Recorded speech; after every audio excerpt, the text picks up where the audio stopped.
Hey everybody, welcome to another episode of Design Recharge. I'm super excited, except I forgot to say to practice your last name.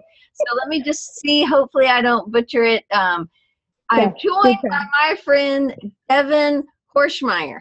Hoernschemeyer, yeah, good job. Oh, well, I know, it's intimidating.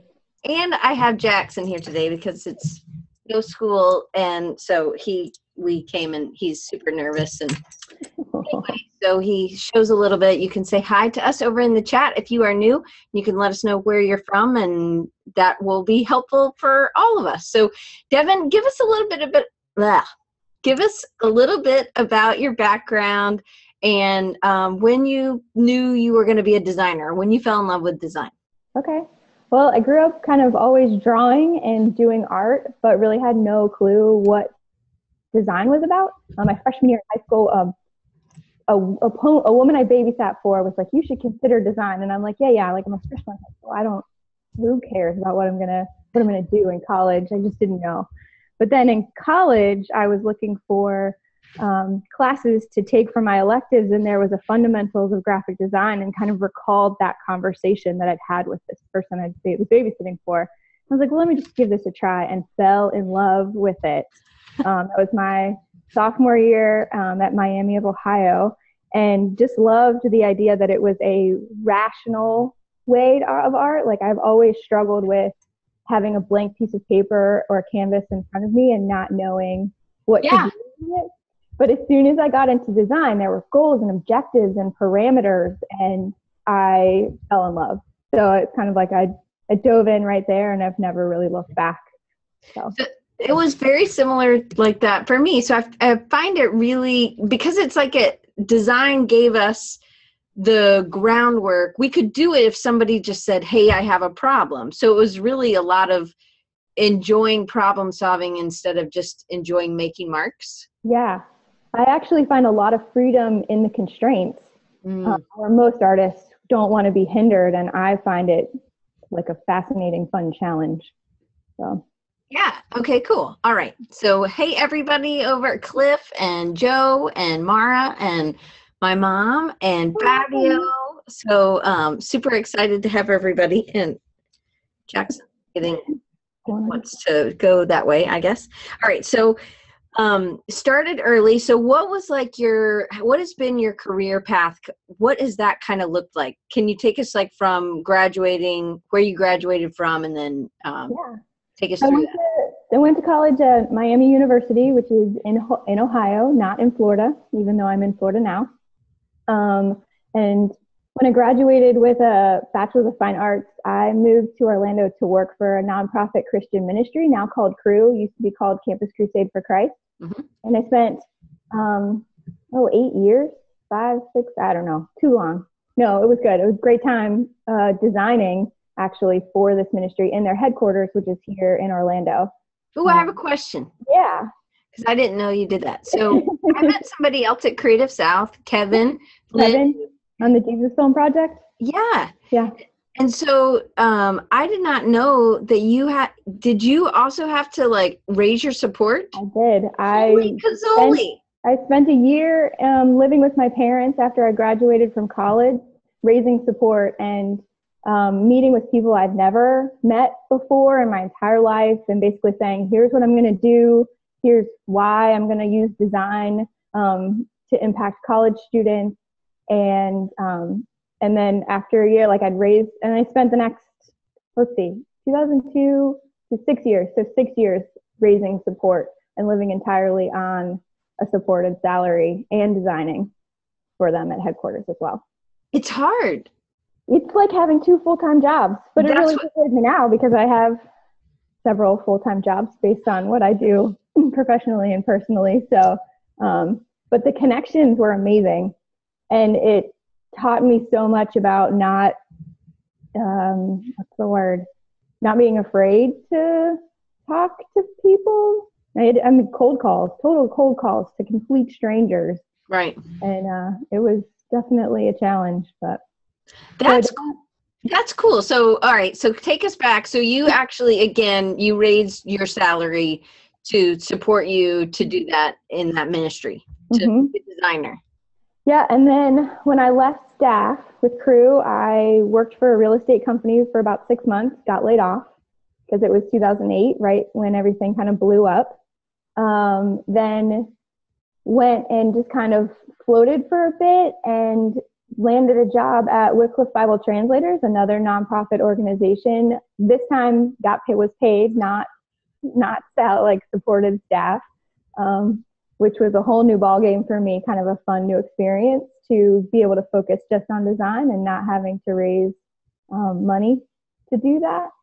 And then I spent 6 years with them and made a jump into the healthcare industry and worked for Florida Hospital Medical Group for about a year and a half. And then you did some really hilarious stuff with your team.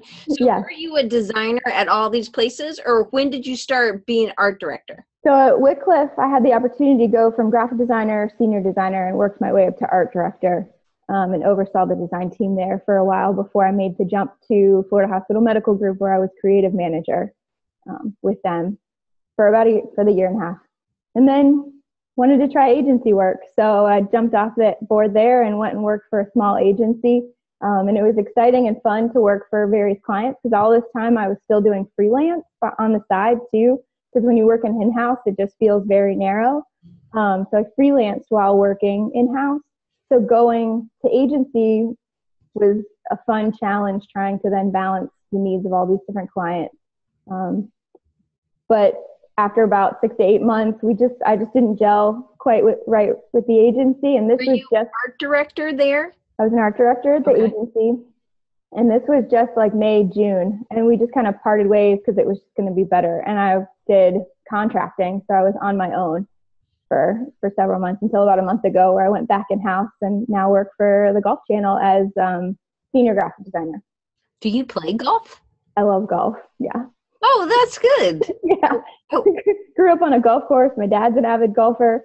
So yeah, when they ask you that question, like, why do you want to work for Golf Channel? And I was like, because Golf Channel is like the place for golf. I mean, it's a no-brainer. That's awesome. That would have been terrible had you not ever played golf. There are several people at the Golf Channel, surprisingly, who don't play golf and who have never played golf. So I guess it works. So it's fun. Yeah, I guess there's something for everybody. Yeah. So, but now at Golf Channel, that's a different kind of, so started out in nonprofit, went nonprofit, and then went to healthcare. And then healthcare to agency work was a big jump, that big difference in how you went from in-house to a different kind of setting, right? Yeah, different type of in-house. Healthcare was a whole new beast. We marketed for the doctors in the healthcare system, and so doctors are divas, and everybody they all think they know how to market too, which is an interesting, fun thing. Plus, a huge corporation, the medical system, healthcare system that I worked for, as opposed to the nonprofit, which was big, but it still had a lot more authority and autonomy, and had really spent 6 years gaining the trust of everyone in that organization. So then to go to healthcare and just feel like I'm one of tens of thousands was interesting. So when you go change kind of really what you're doing, as well as, so you there must be some sort of, when you take step, it's like a lateral move. It's not necessarily a step back, but you are having to learn, because it's a TV, as I'm sure, a whole new ballgame. But it was like how. So title wise, like I'm really ambitious and incredibly tenacious, and so I'm trying not to get hung up on titles, even though I kind of grew up in a family where your title matters. So just trying to kind of, I don't know how we as designers climb that ladder, but I'm trying to figure out how not to be concerned about it and just kind of float and go where my career takes me. But here at the Golf Channel now, having gone from a creative manager to an art director, and now I'm back down, it's kind of like I've gone up title-wise, and now I'm taking kind of a step backwards. But it's a whole new industry. I've never designed for sports entertainment. I've never designed in a television. And like, I walk around the office now, and there's literally a television studio on the other side of my wall. And I see all these on-air personalities, and I'm just in awe of the fact that this is what I do now. It's awesome. But there is a lot of learning curve. And so sometimes you have to go move forward or to try something. And that is the beauty about design, is that we have a really big industry and that we can do, if you get bored or in one area and you don't want to do web anymore and you want to do something else, then there are other areas to go into. And there's a lot of other, other paths to navigate. And I feel like now you've taken that other path. What other paths have you taken that have really felt like good fits, but you just needed to grow more and the place you were at couldn't grow any further? Well, going from healthcare to agency was definitely one of those moves. I wanted the challenge of bouncing from client to client on a daily basis, as opposed to being fully invested in one main client. I see the pros and cons on both sides now, having worked on both sides. But it was, the agency life was fun and good fit for me, that particular agency. I went and contracted after I left the agency I'd been working for. I went and contracted for another agency, and they were a much, much better fit for me in the way that they worked, and their functioning. So I think this is a question further down, but how do you find what's a good fit? Like, how do you know? And I would think it's sometimes really difficult in an interview process to really get who you are across, and then what the company culture, to ask the right questions. I spend a lot of time and have spent a lot of time researching the right questions to ask in an interview. Before I go into any interview, I have my list of what's your company culture like, what's your management style like, who would I be answering to, how do you judge success, what's your professional development situation. Just really trying to do my best to glean what things would be like at a company. And it's difficult. It's still, a lot of it is a leap of faith and kind of just a crapshoot to see if it's going to work. The real estate company that I worked for 6 months was an awful fit. Like, I'm so glad I got laid off from that place. But I now know where I don't want to work. So, and I don't think then I kind of knew to ask a lot of those questions too. Like, I showed up on the first day and they showed me to my desk and there was a PC on my desk, which I'm a Mac, not a PC. So I was like, oh, maybe I should have asked about this.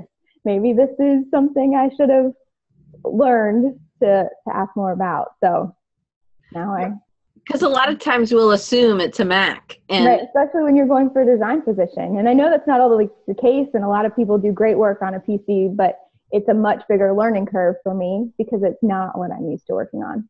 Right. So all right. So in the beginning, so take us through some goals. Like you said, you were driven, very tenacious, which you are, and you have a great personality. Like, I love hanging out with you, and you have a lot of energy. And I just feel like you take, like, I was kind of thinking that we would call this, like, it feels like this year's you've been like punch, but you're not knocked out. It's like you just keep rolling. Like, okay, well, this comes, I know something else is going to take my place, something else is going to come out in a good way. And like, you just really are a hard worker. And so there's so many things that I love about you, but I know goals change, right? So were you always like, when you took the job with Campus Crusade, were you like, I'm going to be blah, blah? No, when I joined staff of Campus Crusade, my goal was to use my talents and skills and design to make a bigger impact, to serve with my talents. That was my goal coming out of school. Money wasn't really a focus.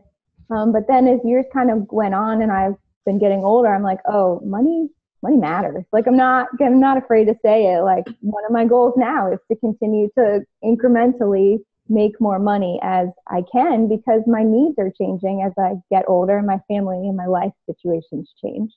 So that goal definitely has changed from when I graduated school till now.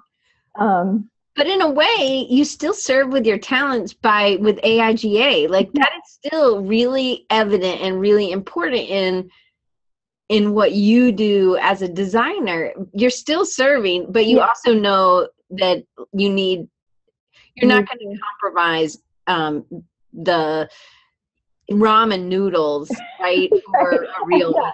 I don't want to survive on ramen anymore, that's for sure. Right. So I have to save for retirement and, do very adult things. But yeah, I definitely still serve. I think I've been given talents and skills to be used for a much bigger purpose. And so I try to live every day and kind of take every job or situation knowing that that's what motivates me. That's my MO. So how have life goals or career goals changed with some of these other jobs? So after Crusade, then you went for another nonprofit. And then, so can you kind of take us through because I feel like that's part of growing up, right? Yeah. So when I came out and worked for the second nonprofit, again, it was a service-oriented situation, but it's like, all right, let's make money. And then I went and worked for healthcare, and it's like, oh, I need to make more money. So it was kind of that jump, and it was a benefit of being able to learn a new industry. And then I can't say that I've taken every job because of money at all. That's not been the case. Even now, I've really wrestled with that. But and also a learning.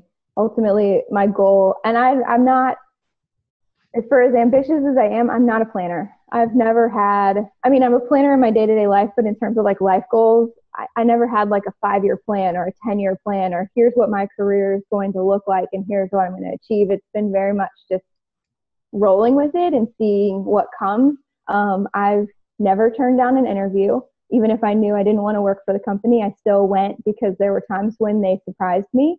I just look for every opportunity as well to learn and grow.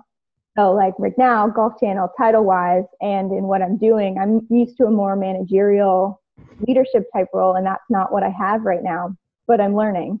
But you also have a huge leadership with AIGA. So you're kind of getting those needs met in other places. So you feel like you can, because you're the president, right, of AIGA, yeah. Past, yeah. But for 2 years, you were the president of AIGA Orlando, right? So I'm currently the co-president of AIGA Orlando with someone you're talking to in a couple of weeks or months or whatever. But I've been president with AIGA for 6 years now. 6? Yeah.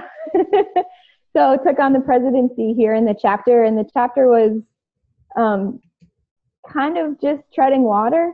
And so it was an opportunity for me to really grow in leadership skills and people skills and work with an incredible board to really change what we're doing in our creative community and break down walls and just help things thrive and grow. And it's amazing to watch. So yes, to your point, I get a lot of that outlet of wanting to be in a leadership role through my involvement with AIGA.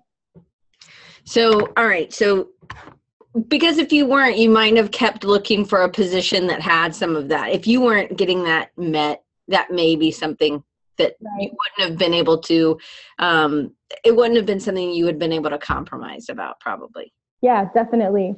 It's like when I was working for Wycliffe and needed a creative outlet, I would freelance. I think a lot of in-house designers should do that if they're not doing it, just to help keep yourself fresh. But it's also having a creative outlet. I read a Medium post today by Bethany Heck, actually, where she was saying you have to not look at a job like it's going to fulfill all of your creative wants and needs. You're there to make money and do a job and kind of trade off with a company, and you can have your creative outlets in other places. And I think that's so true. I think you had a question on the list about attitude. I think that completely fits in with having that attitude of no job's going to be 100% fulfilling all the time. Doesn't matter whether you work for yourself or work for a company, any type of company, agency, in-house, or what. Never going to be great 100% of the time. Right. So how would you go about getting freelance work when you were at some of these other companies? A lot of it was word of mouth. I didn't do any self-promotion. It's just been through building connections with friends, former classmates,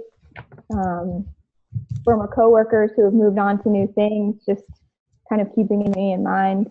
So I haven't gone out to really sell myself from a freelance perspective.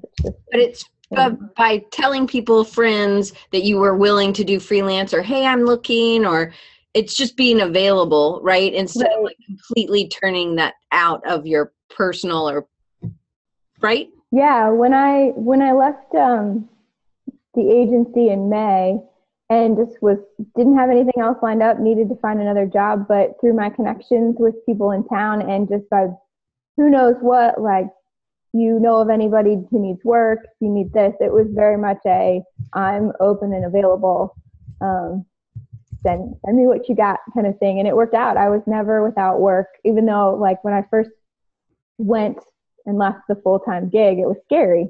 I didn't know what I was going to do for income. I have a car payment, I have rent, need food, but had just kind of, it just worked out, having one contracting after another, having freelance work constantly and was constantly coming in. And it was good. Yeah, just word of mouth. I'm available. Let me know if you've got anything. I'm just spreading that word. Right. So how do you think attitude has played a role with some of your more with clients, or maybe with harder situations at work? How have you kept being positive? Because sometimes it can be really overwhelming, like, oh my goodness, you just feel like everybody's hitting you from every position. Right. I can't say I do it well. There are some days where I will whine and complain because my attitude is just not great. But when I worked with Wycliffe, when I first started working with Wycliffe, it was a struggle. Everything looked the same. Every project that was handed my way, didn't matter what it was, all had to have the same elements, same typefaces. Even now at the Golf Channel, I get to use one typeface. That's it. Like, everything has to look the same. But I guess it's just a matter of spinning your head into thinking, okay, you could really get down on this and whine that I only have one typeface to use, or you could look at it as a challenge and say, how do I add something fresh in the midst of these really, really tight, I like constraints, but these are really, really tight constraints. How do I make it feel different? So I don't have any brilliant formula. I think it's a head game. Yeah, you kind of just don't let it get you down and like, okay, I'm going to take this as a challenge, right? Yeah. Or if things are not great at work, like there's so many jobs I've had where I struggle to get up in the morning because I'm like, I don't want to go, but you have to make that money. Yeah, you do. Bills to pay. Yeah, that's true. That's true. So what about working with freelance clients? How does attitude play a role there? I've had a couple of challenging freelance clients I've had great clients, and then I've had clients who tell me how to design, which is not fun to do, right? So I think it's a learning how to handle people, how to be tactful, how to stand up for yourself in a way that's still humble, and not to be too aggressive.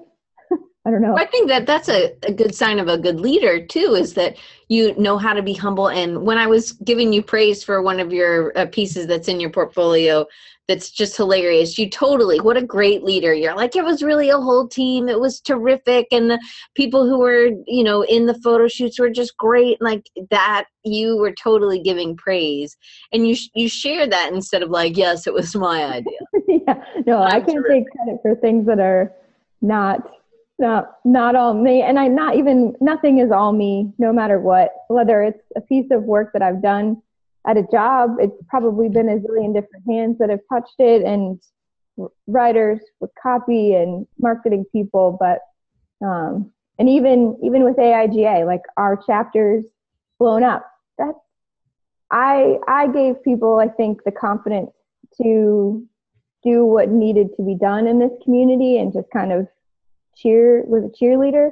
But that wasn't, I mean, the growth in our chapter and how things have changed is not because of me, because of everybody else involved. So Joe from Baltimore, maybe you know Joe, right? For AIGA, Baltimore Joe. Yeah. So he says, I think you make a great point about constraints. As a web designer, I've noticed that when I have those constraints, it's almost like a game to see how best I can create within my limitation. But when I have no limits, it's almost like a paralysis of analysis and doesn't know where to start. And it does feel like that. Like Yes. It is a gift to be able to look at a blank and be like, I know exactly, without any like guidance from a client. Yeah, and that's not me. I'm like, give me something to work with. like what do you want to say? Yeah. Yeah, I'm with you on that. Like the students that I have that are like, I just wish you would give me a project and it didn't tell me what to do. And I'm like, really? That sounds like torture. It's also not the real world if you're going to be in design too. So let's talk a little bit about AIGA and how you got to that leadership stage. And so if AIGA Orlando, when you started, was kind of more just treading water, how would somebody, if they were in their AIGA chapter or another creative kind of outlet chapter or something, a group, how would they get involved, and how did you do it? So I just started showing up. There were a few things happening through AIGA Orlando, but our chapter, the people, unfortunately, our board had been in the board for a long time. They were tired, and they hadn't really been able to hand off the chapter to anyone new. And so I just started coming, and they're just like, "Do you want to join the board?" So it was kind of you're around, you're awesome, how about you just come join the board? And I was like, all right. So I think how old were you? Like, I mean, how far were you in your career? This was 8 years ago when I started showing up, and then I took on more of a like programming chair type role where I was helping to get some socials and some events. And it was great because once I was on the board, I felt this ability to reach out to my design heroes and be like, do you want to come to town? Do you want to be a guest blogger, like be a guest post on our blog? So it like gave me the freedom almost to reach out to people I wouldn't normally just hit up. And then within the next year or two, somebody was just like, I nominate Devon for president. And I was like, oh, okay, sure. Nobody else wants to do it. I'll be the sucker. But it's a lot of responsibility. So how did you know that was going to be a fit? Because clearly 6 years and now you're on another 2 with a co-president. Yeah. So I'll roll out in June, and Victor, my co-president, will stay on. And I'll probably still stay on in some capacity. I'm also acting as our treasurer right now too. So I'll probably still do that so that someone can own the money in our chapter and free up everybody to do all the other fun things. I didn't know. I had no idea what I was doing. There was no manual. There were no instructions. And so I just said yes. And then all of a sudden, like, I had AIGA National, like, your affiliation requirements are outdated and you're not up to enough. Just like, what did I get myself into? Because all of a sudden I'm filing taxes and filling out in a report to send back to National and like doing all these things that hadn't been done in years for our chapter. So I just kind of hacked my way through it and But it's you being responsible and you taking the reins instead of just pushing it off. And then you kind of showing people how to do it. Because I think that's one of the really good things that I saw from Orlando, that your chapter is that everybody feels kind of like they are a part of it. And it's not like, oh, well, we're just going to give it to Devon and she'll do it. But it was like, it looked like it was really a strong group that you guys all kind of leaned on. Yeah, the board, the creative community here in Orlando itself is just amazing. And to think the only thing I've been able to offer is a sense of operations and process, being able to document how much we're spending and where did that money go and how do we find a venue, and just trying to get some guidelines going so people know how to do those things, are kind of all that I did, only because I had to figure it out for myself too. And we've had great people to ask, like the previous board, previous presidents are still around, still great friends and great connections. So being able to kind of lean on them to ask a lot of our questions too, was incredibly helpful. And then just, I think a lot of us just need cheerleaders. And so once you think all you've got to do as a leader is tell somebody they can and that they should, and let them take it on and do the rest. I love that. That's super smart. So I know that you've also interviewed people. You've been a manager. You've helped people get to that next stage in their career. So what do you think are some things that you have gleaned and you've learned from? Now, you told us some about, hey, I should have asked if it was a Mac or a PC, and what about the company culture?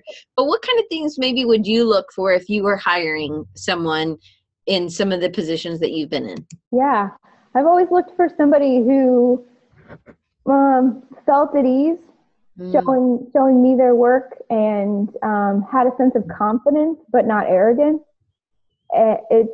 It's all about kind of how they present themselves. If a person came in and it was really nonchalant, then it was like, well, are you sure you want to be here? Are you sure you want to be designing? Like this industry, this is cutthroat. There are a lot of designers out there, and there are a lot of designers that are a lot better than you, a lot better than me. And none of us have time or ability to just take a back seat and hope that things happen. I don't care. Like, you just can't. So I think that was some of the things as I've been interviewing people that I kind of watch for, like professionalism. How did you come dressed for success? I might be wearing jeans as your interviewer, but you probably should not be wearing jeans to your interview.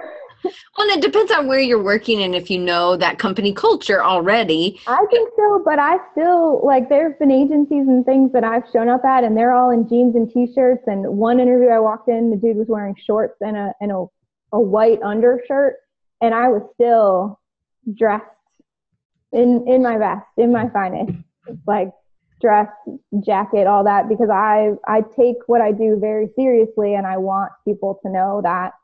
And to take me seriously when I show up at the table. So if I'm overdressed, I'd rather be overdressed for an interview than underdressed. Well, and also I think it's how you would dress up for the nicest client that you could possibly. It's like that's what you're saying, and I do think overdressed is better for sure. One thing I've seen, and I don't know if as you guys do AIGA portfolio reviews and stuff like that, but one thing I've seen with my students is sometimes like they'll wear something that's maybe a little lower than they should, or they have like a cheetah print bra and they didn't realize I could see through their black shirt and they wore a cheetah print bra. Like those are things that I'm like, yeah, like where are you going after this? You know, or is it just like Tuesday's bra, you know? So I do think like you should have someone like really that's not one of your friends tell you, oh yeah, you look awesome. Like, because going for an interview is different than going for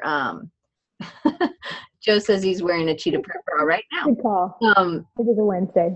Yeah. But you know what I mean? Like, I feel like those are things that we don't I mean, as a teacher, it's a little odd to talk to somebody like, hey, that People don't know you. You're most likely walking into an interview place, even if you do know the people you're interviewing with. I've interviewed for a job where I did know the people in the room, but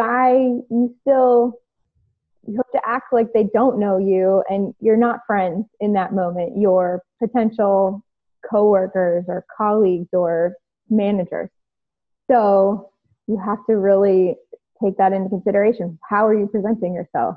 Cheetah bra, hanging out? Like, what are they going to, that's the perception that you're putting out there, because people are going to judge. We're judgy people. Like, you could say we're not, but we are, right? So. But if you would wear that to an interview, if you thought this was the nicest thing you had and I can see through your shirt, you know, like what would you wear on like a lax day, sort of, you know, is what I kind of think. Casual Friday look like? It's just your pajamas, and that might be a little too much. Yeah. As we're talking about this, and my dog's here doing his own thing. All right. So when you meet a new freelance client, do you think of that as like an interview? A lot of my freelance clients have been people that I know, and then when they're not people I know, it's kind of happens, my interaction with them happens online. So it's a bit different. If it's they've pretty much probably seen my work, they've had a referral from somebody. But again, I think you take it seriously. Show what you've got and prove that you can do the work, and provide samples of what they're, similar to what they're asking for, so they see that you can do the work. We have to constantly sell ourselves as designers, because there's always going to be somebody else who can do it better. And so like and I don't know if I sometimes will do things like this with clients. I'll do Join Me, where they can see my screen, especially if we're doing something on a website and I'm trying to show them something or whatever. He has such a pretty profile though, right? I know. I mean, he's like not even looking at anybody. Like, he's just looking out the window. But I am a little biased, I think. Anyway, so but like I always try to have, something that, I try to be professional, even if it's just in, I wear a lot of hoodies or, jackets, but like those are things I think sometimes confidence just comes out in how you're speaking, even if you're not if it's on the phone and they can't see you.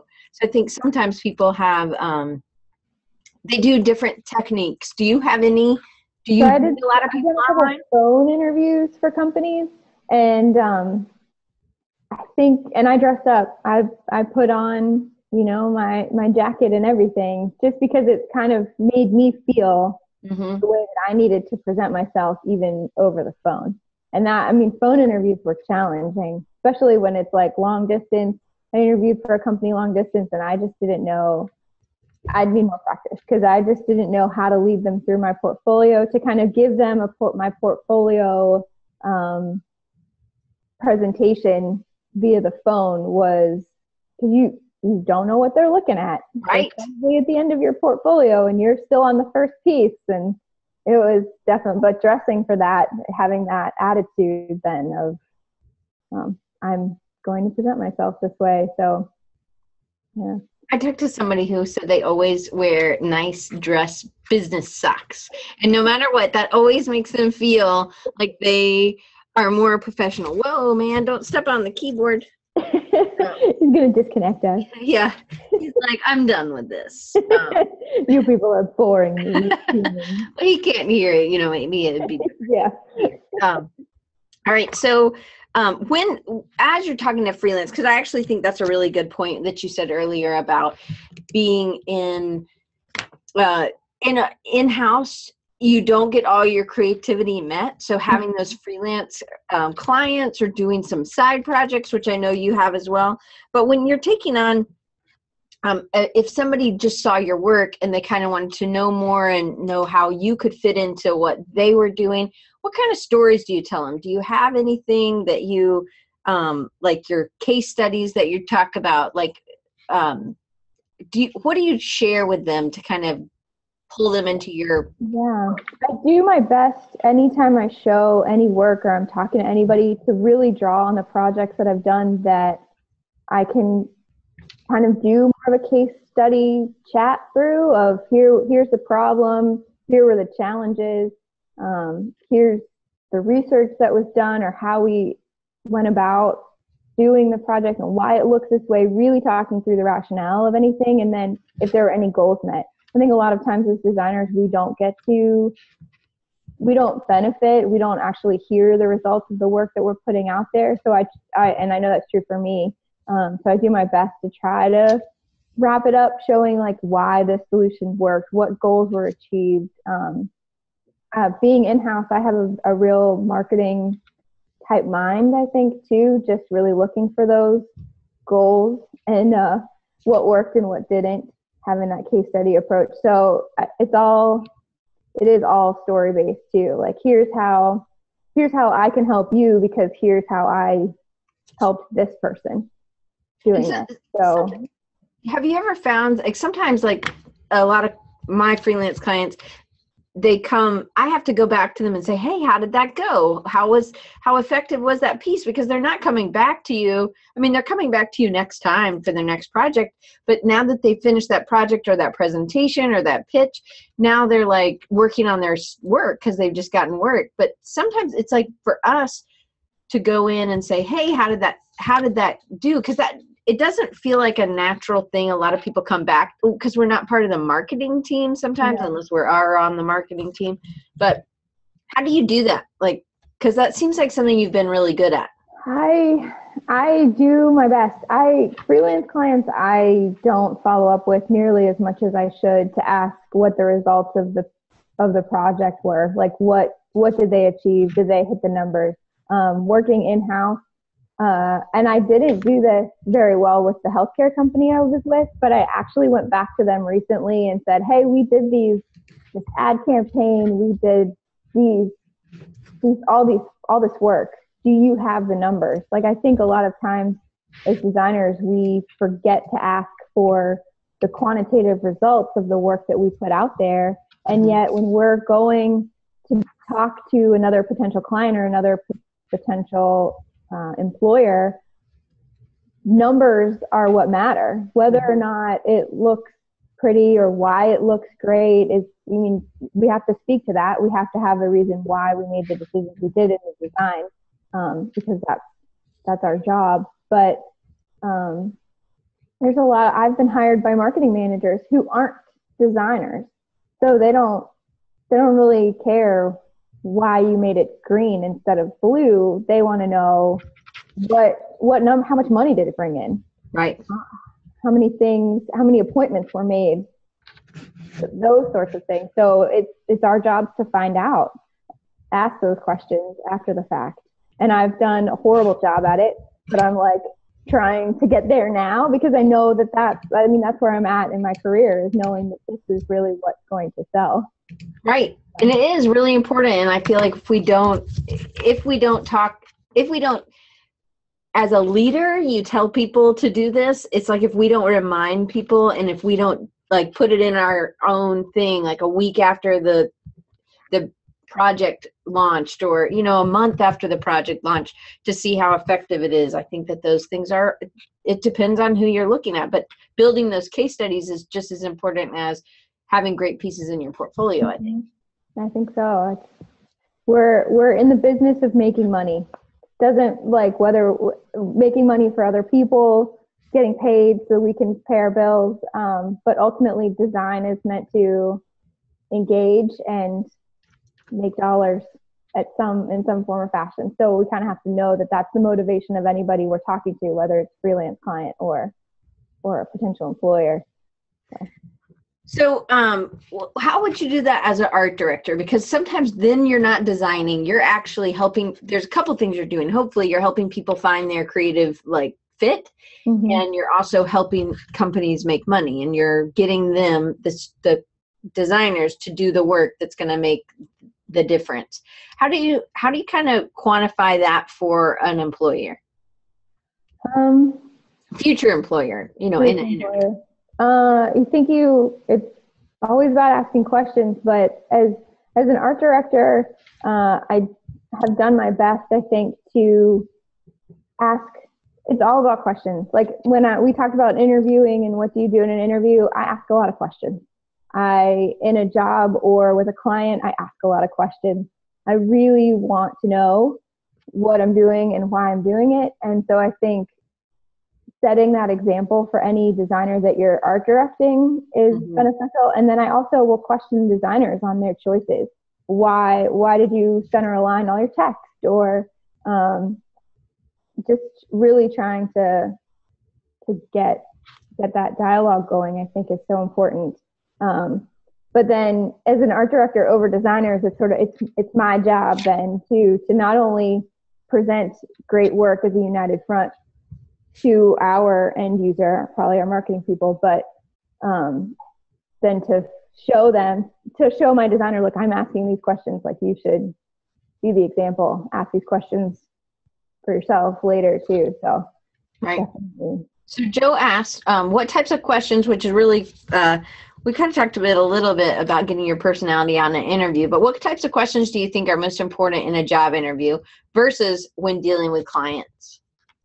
Well, you're not going to ask a client what their company culture is like. In an interview, I always try to get a sense of what does it look like? What's your day-to-day routine? How are you going to judge successfulness?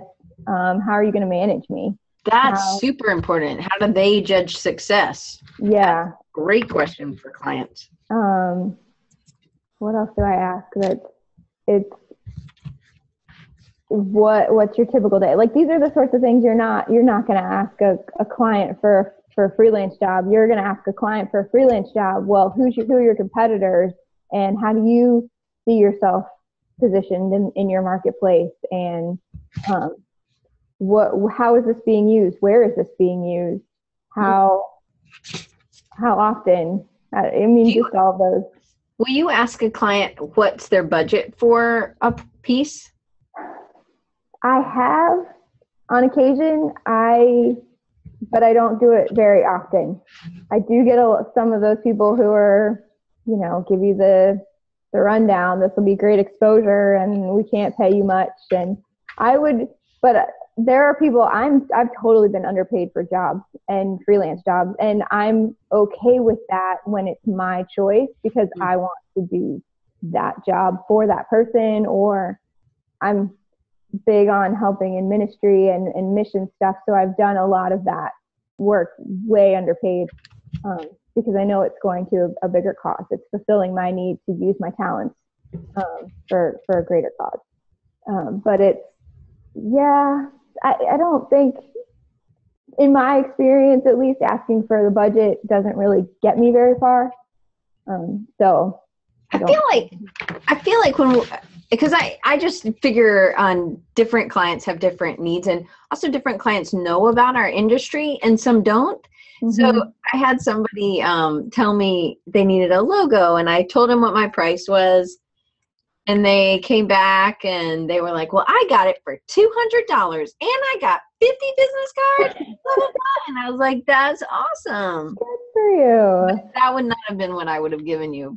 Right. I wouldn't have gotten really anything for $200. So, I mean, it's not, and I kind of felt like she was like, see, this is what I got. And I was like, well, okay, yeah. I know what you got for $200, right? Like, well, and it might have been great design, because I think there's a lot of people out there who do really great design. So, I mean, we want to say you get what you pay for, but sometimes you do get really great work and you didn't pay for it. But you also could have built a relationship with me on an ongoing basis, and we could have really had a partnership. But you just dropped $200 for a logo and a business card for someone you may never have a connection to. I don't know. There's all kinds of different scenarios and situations, but right. It just is funny, I feel like asking for or telling people what your budget is. I don't know. Like, I don't know if you have that on your website. I don't think I saw that. But some people say it's like it'll be $5,000 to $10,000, and I'm like, man, that's going to scare away a lot of the people that I usually have, because Because I do think I work with people, and I don't know if it's just the type of businesses that I do business with, or what. But I sometimes will ask how many business cards they're planning on getting for, how much they plan on paying for the printing services. Because I feel like sometimes they're like, well, I thought like $25, and I'm like, how many did you want? Like 3, Yeah. So I feel like sometimes that gives you an idea, even if you're not talking about what your budget is for my pay, what your budget is for the printing. The end product, to make sure it's realistic that you're going to even be able to get what you want or need out of the situation. Yeah, it's definitely, I think what's your budget's a great question. I just don't ask it. I'm all for any question that opens up a dialogue and creates honest communication between client and designer. Do you, when you give a client, a potential client, a bid, do you give them like choices? Like you could have A and do this, or you could have B at a lesser price and I will do this? It totally depends. If somebody's asking for a lot of different pieces, I'll try to itemize it so they can see how much each piece is kind of broken down, and I'll tell them my process. I usually do 3 concepts and then I give you 3 rounds of revisions. So if the price for that doesn't fit your budget, then let's talk about what your budget is and how I can work with that. And it could very well be adjusting the number of revisions and right. number, because it changes the amount of time it takes. So right. All right. So how do you think being nimble, and I know we're almost out of time, but how do you think being nimble and flexible has benefited you, and how do you think your love of challenges has benefited you? I feel like they have, and I do really think you have a great attitude. Thanks. Since I haven't really had a specific plan, when I left college, I thought I was going to go work for some big branding company in Cincinnati and work my way around the world doing design. And that's not what happened. I just kind of have been, I guess, more nimble and flexible unintentionally, because I've just kind of like taken things as doors have opened. I don't, like I mentioned earlier, like I don't miss an opportunity to interview, even if I think I would never want to work at a place. I always show up because it's an opportunity to learn. It's an opportunity to grow and practice my skills at interviewing. So it's probably a very selfish way to look at it, because you're using somebody else's time for your own benefit. But there have been times I've gone to an interview and didn't think I'd want the job at all, and that company ended up surprising me, and I took the job even though I originally thought I wouldn't want it. So I think it's, again, just kind of that being open to where life is going to take you. And through the challenges I have, because of my connections I'm all about community. So through my connections through AIGA, like a lot of the challenges I've faced, I don't feel alone in those challenges. I have some amazing people who I can call good friends, and they have helped me navigate those challenges and figure out how to get through it. I think that's great. So I think you do have to have a good community to be able to feel like you have a place and you can have a good sounding board for where things are. But I also think I love that you go on interviews even when you weren't expecting that this would be a real potential for a place to work. But that means that your portfolio is always ready. That means that your website is always ready. And I feel like that is something that a lot of people are like, well, I just can't do it because Devon, my site's been down for 2 years. No, and my site's not updated. You say that, but I've done work over the last 6-8 months, even before that isn't up there. I want to completely redesign my website, and I've been talking about it for months because I'm unhappy with the way it looks, but I haven't gotten around to it. But my portfolio, my physical portfolio that I would take to an interview, is always in a place where I might have to add a project or two, but it's pretty well put together at all times. And I always edit that portfolio and take pieces and put new pieces in, just depending on who I'm going to talk to. by trying to research that company that I'm going to talk to, so that I'm not coming in with a bunch of print work if they're a digital company or vice versa. But yeah, I do my best to stay ready and stay prepared at all times, because you just never know when life's going to change or something's going to open up, or your situation you're in now is going to be taken from you. It's just never know. Life's way too short. So then what about getting pieces from work? Do you always get like 10 extra pieces, or digital, do you take a video of the site you've finished? Or I have had the benefit and the privilege of working for companies who order extra samples. So I have been able to take a sample or two or many. Sometimes I walk away with handfuls of those. But even with client work, if it's something, I did an invitation for a school and I requested, can you please send me samples when when you get these printed? And they did. They sent me way more than I would ever need for my portfolio. Now, as I'm working through companies, I'll keep a folder, and any work that I've been doing, I'll just kind of like, as it gets finished, I'll folder it in there so that I can put it on my site later or put it in my portfolio later, trying to keep a running tab, because there have been places too where I'm like, okay, I know I'm leaving and I've been here 6 years.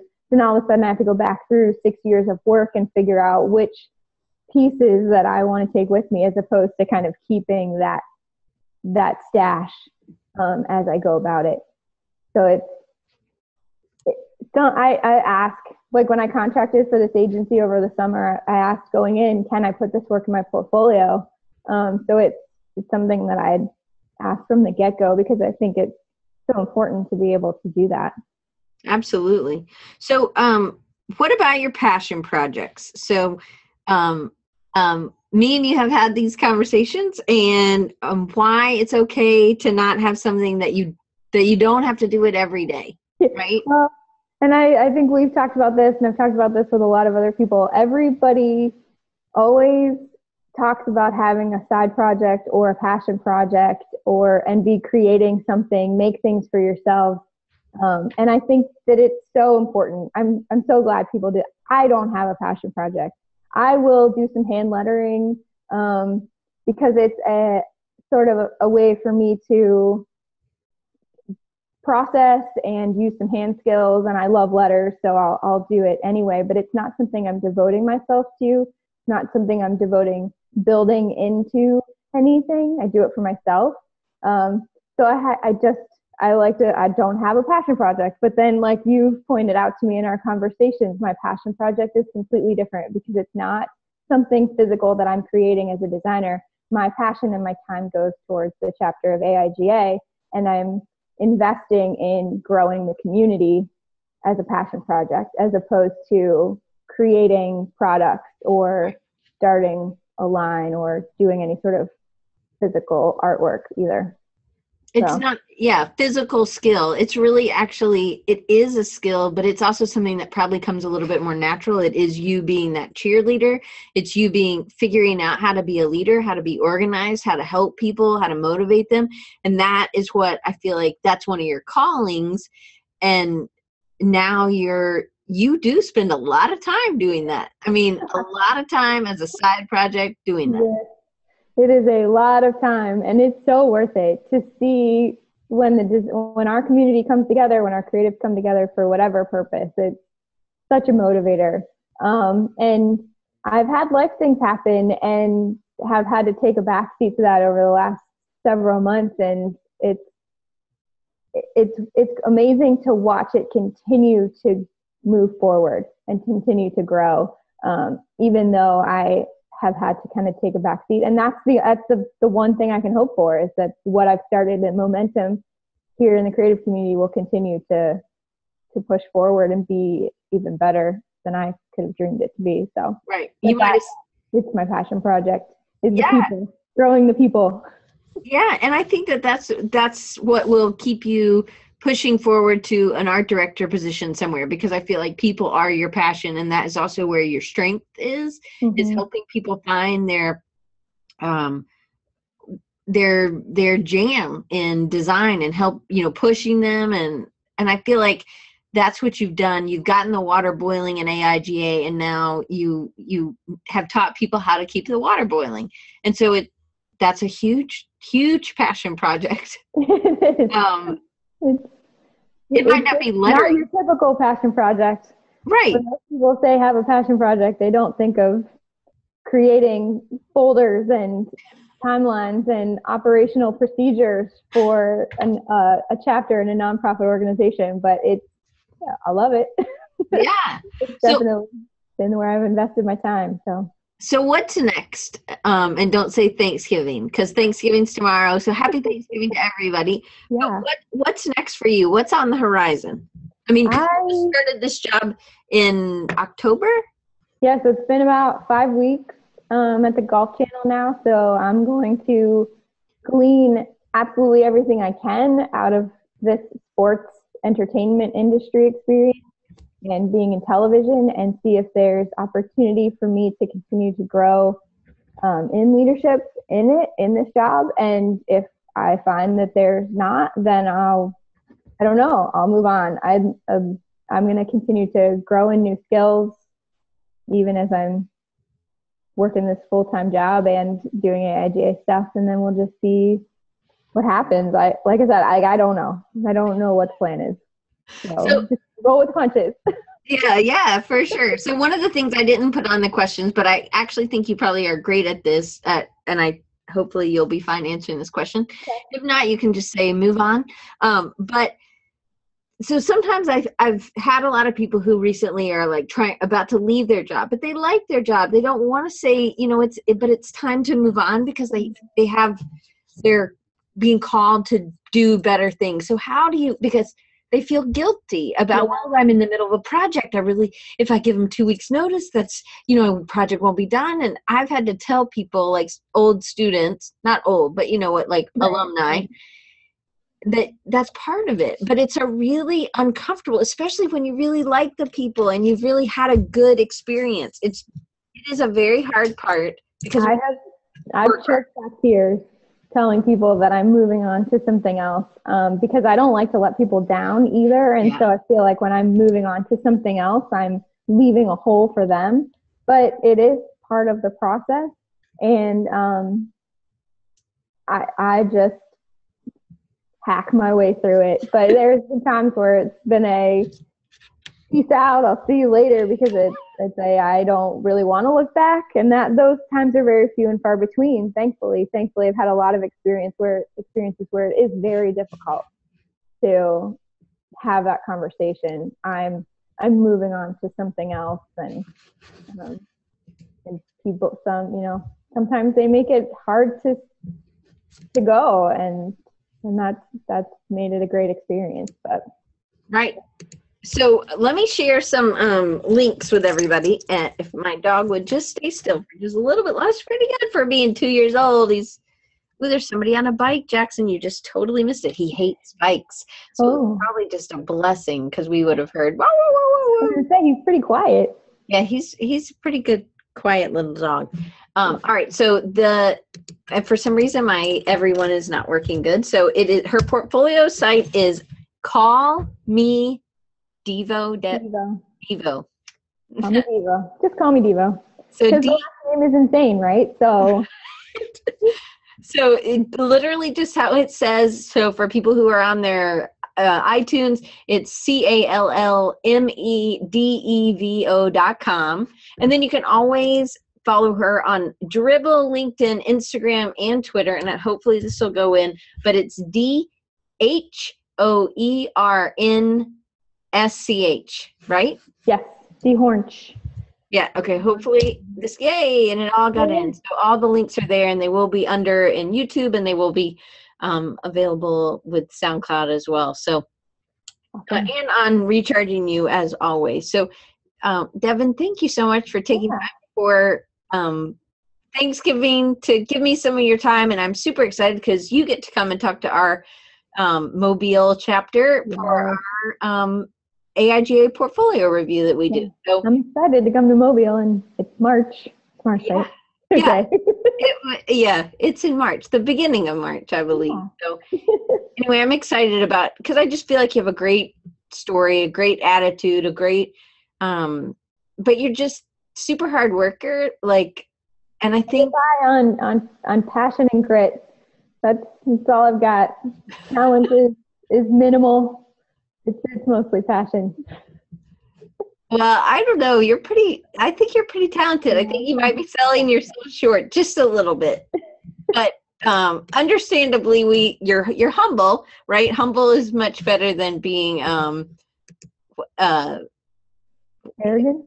Yeah, arrogant. I knew it started with an A. That's the word. At the end of the semester here, so my brain is working. Well, and it's Thanksgiving tomorrow, so really we're starting to think about food. Right. Right, exactly.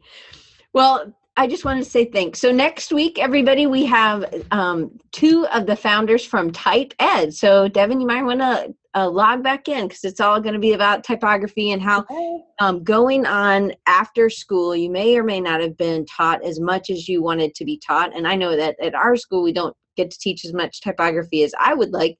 It's just there's not enough time in 4 years to teach you everything you need to know. Absolutely. But the people from Type Ed, they have classes, they have workshops. They're in California, but they do a lot of stuff online. They're going to give us a little lesson. And they asked yesterday, what the level of people and understanding typography was.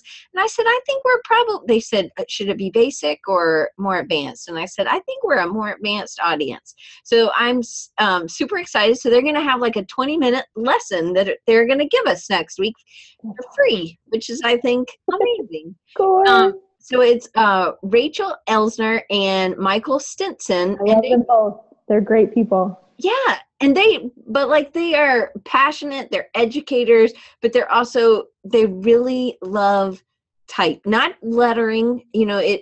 Some of it is definitely, they understand that and how to do that, but it's about choosing type, and it's about putting things together and how much space things have. And Rachel and I yesterday were just totally geeking out, or maybe I was just geeking out over her about the things how I teach and what you have to do. And so I'm super excited to have them both on. They'll be earbud sharing next week with but so same time, regular time, which is 2:30 Eastern, 11:30 Pacific. So I hope you guys will join me back next week. And if you have any questions for me, you can always reach me at diane@designrecharge.org or diane@rechargingyou.com. And then you can find all old episodes pretty much either on iTunes, the ones that I've uploaded, or and I'm continuing to upload lots, because I think, Devon, this is like episode 193. Yeah, 193. So I'm getting really close to 200. I think, Joe, you are episode 200.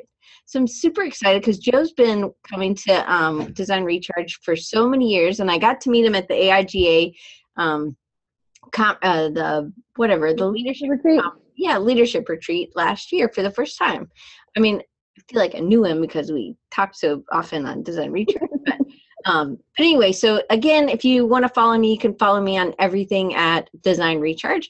And hopefully I'm going to be working on some new things for next, probably launching in March. But something that's new and it's something I've been wanting to do for a while, but it's coming in my brain better, and the school stuff is weighing less and have less of that to do. So hopefully I'll be able to boil that pot next. Nice. Very cool. Anyway, well, thank you again so much. I'm super excited you're my friend, and I was stalking you way before I met you at Creative South. I hope that I get to see you at Creative South this next year. Yeah, I'll be there. Got my tickets. Okay, good. All right. Okay. See you guys next week. Thank you so much. Bye.